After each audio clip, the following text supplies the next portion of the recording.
सपा प्रमुख अखिलेश यादव ने कांग्रेस को दिया बड़ा झटका। बिहार विधानसभा चुनाव में तेजस्वी को देंगे समर्थन।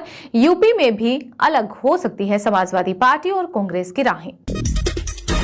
केंद्र सरकार ने 54,000 करोड़ की डिफेंस डील को दी मंजूरी। सेना को मिलेंगे 307 होवित्जर तोपें। पाकिस्तान और चीन बॉर्डर पर किया जाएगा तैनात। क्रिकेट प्रेमियों का इंतजार हुआ खत्म। कल से होगा आईपीएल 18वें सीजन का आगाज। टूर्नामेंट का पहला मुकाबला शाम 7 बजे गत चैंपियन कोलकाता नाइट राइडर्स और रॉयल चैलेंजर्स बेंगलुरु के बीच ईडन गार्डन्स पर खेला जाएगा। भाजपा संग नहीं, हमें इंडियन स्टेट से लड़ना है। कांग्रेस नेता राहुल गांधी के इस बयान पर संभल कोर्ट ने भेजा नोटिस। 4 अप्रैल तक पेश होने के दिए आदेश। भारत ने कॉमनवेल्थ गेम 2030 की मेजबानी के लिए किया बिड। अहमदाबाद में हो सकता है आयोजन। गुजरात सरकार कर रही तैयारी। भारत ने आखिरी बार 2010 में दिल्ली में कॉमनवेल्थ गेम्स की मेजबानी की थी। बेंगलुरु में आरएसएस की 3 दिवसीय बैठक शुरू। भाजपा के राष्ट्रीय अध्यक्ष जेपी नड्डा और महासचिव बीएल संतोष भी होंगे शामिल। इस दौरान बांग्लादेश सहित कई अहम मुद्दों पर होगी चर्चा। बजट सत्र के दौरान डीएमके और कई विपक्षी सांसद नारे लिखी टी शर्ट पहनकर पहुंचे संसद। लोकसभा स्पीकर ओम बिरला बोले कि टी शर्ट खोलकर आएंगे तभी सदन चलेगा। मनीष सिसोदिया देखेंगे पंजाब। गोपाल राय की जगह सौरभ भारद्वाज को दिल्ली का जिम्मा। पूर्व सीएम अरविंद केजरीवाल की अध्यक्षता में आम आदमी पार्टी की पीएसी बैठक में हुए कई बड़े फैसले। उत्तर प्रदेश में कांग्रेस के जिला व शहर अध्यक्ष घोषित। पार्टी के राष्ट्रीय अध्यक्ष मल्लिकार्जुन खड़गे ने 134 जिला और शहर अध्यक्षों के नाम पर लगाई मोहर। जल्द ही प्रदेश कार्यकारिणी की होगी घोषणा। बिहार के सीएम नीतीश कुमार ने राष्ट्रीय गान रुकवाया। कहा कि स्टेडियम का चक्कर लगाकर आते हैं, दोबारा शुरू हुआ तो अभिवादन करते रहे, टोकने पर भी नहीं रुके। नए हिंदू वर्ष में चुना जाएगा भाजपा का नया राष्ट्रीय अध्यक्ष। दक्षिण में लगेगी मोहर। बेंगलुरु में बीजेपी की राष्ट्रीय कार्यकारिणी की बैठक 18 से 20 अप्रैल 2025 के बीच होने की संभावना। मध्य प्रदेश, राजस्थान सहित देश के 21 राज्यों में बारिश की संभावना। मौसम बदलने से झारखंड में 8.9 डिग्री सेल्सियस तक गिरा पारा। अगले 2 दिन आंधी और बारिश का ऑरेंज अलर्ट। पंजाब को किसान आंदोलन से 20,000 करोड़ का हुआ नुकसान। उद्यमी बोले कि 60% कारोबार घटा। कई इंडस्ट्री बंद। हरियाणा को हुआ 4 गुना फायदा।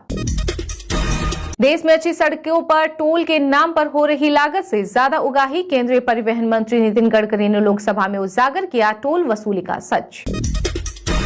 भारत से ज्यादा खुश पाकिस्तान और नेपाल। वर्ल्ड हैप्पीनेस इंडेक्स में फिनलैंड दुनिया का सबसे खुशहाल देश। अफगानिस्तान सबसे नीचे। 147 देशों की इस लिस्ट में भारत 4.3 पॉइंट के साथ 118वें स्थान पर रहा। खत्म हो जाएगी लालू परिवार की राजनीति। लैंड फॉर जॉब घोटाले को लेकर बीजेपी नेता प्रभाकर मिश्र के बयान से गरमाई बिहार की सियासत। बोले लालू और उनके परिवार के लोगों को जेल जाना ही होगा।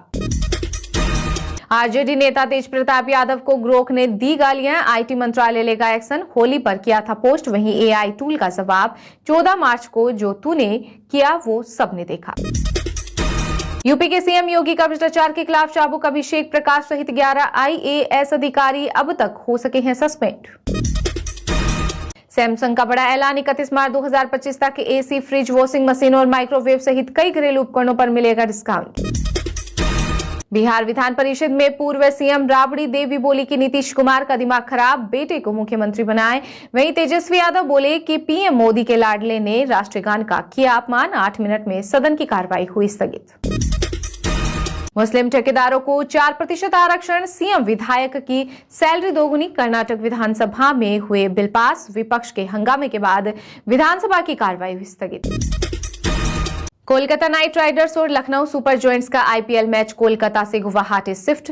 पुलिस ने रामनवमी के कारण सिक्योरिटी देने से किया मना। पिछले साल भी इसी वजह से वेन्यू बदला था। हाईवे पर ट्रोलियों की वजह से नहीं खुला खनौरी बॉर्डर। शंभू बॉर्डर खुलने से हरियाणा दिल्ली आने जाने वालों को मिली राहत। पधेर समेत दूसरे किसान जेल भेजे गए। दिल्ली देश का सबसे प्रदूषित महानगर। दूसरे नंबर पर Kolkata. Centre for science and environment द्वारा जारी की गई रिपोर्ट में हुआ खुलासा। झारखंड के सरकारी अस्पतालों में अब 10 रुपए में होगी 10 जांच। साथ ही राज्य के सभी मेडिकल कॉलेज, अस्पतालों और सदर अस्पतालों में रोबोटिक सर्जरी तकनीक को अपनाया जाएगा। इसकी शुरुआत रिम्स से होगी। राष्ट्रीय राजधानी दिल्ली में बीजेपी की सरकार बनने के बाद भी विधायकों की नहीं सुन रहे अधिकारी। फोन तक नहीं उठा रहे अफसर। इलाहाबाद हाई कोर्ट के निर्णय वक्ष स्पर्श करना दुष्कर्म नहीं, वह बड़ा विवाद। राज्यसभा सांसद रेखा शर्मा ने जताई आपत्ति, बोली कि अगर जज संवेदनशील नहीं तो महिलाएं और बच्चे क्या करेंगे। अभी मूर्छित पड़े हुए हैं, दिखाई नहीं दे रही। हरियाणा की सोनीपत कोर्ट में अरविंद केजरीवाल के पेश नहीं होने पर सीएम नायाब सैनी ने कसा तंज। उत्तराखंड में अवैध मदरसों को लेकर सीएम पुष्कर सिंह धामी हुए सख्त। अब तक 110 को किया गया सील, 15 और मदरसे सील होने से मचा हड़कंप। भारत में समय से पहले चलने लगी लू, मौसम विभाग के मुताबिक देश के कई राज्यों में पारा 43 डिग्री के पार, 125 वर्षों का टूटा रिकॉर्ड। यूपी के गाजियाबाद में पुलिस ने रोकी बीजेपी विधायक की कलश यात्रा। इस दौरान जमकर हुई धक्का मुक्की, एमएलए नंदकिशोर गुर्जर बेहोश होकर गिरे और कपड़े भी फट गए। कर्नाटक विधानसभा के बजट सत्र के दौरान सहकारिता मंत्री केएन राजन्ना का दावा, 48 नेता हनी ट्रैप में फंसे। इसमें राज्य और केंद्र के मंत्री भी शामिल। वहीं गृह मंत्री ने दिए जांच के आदेश।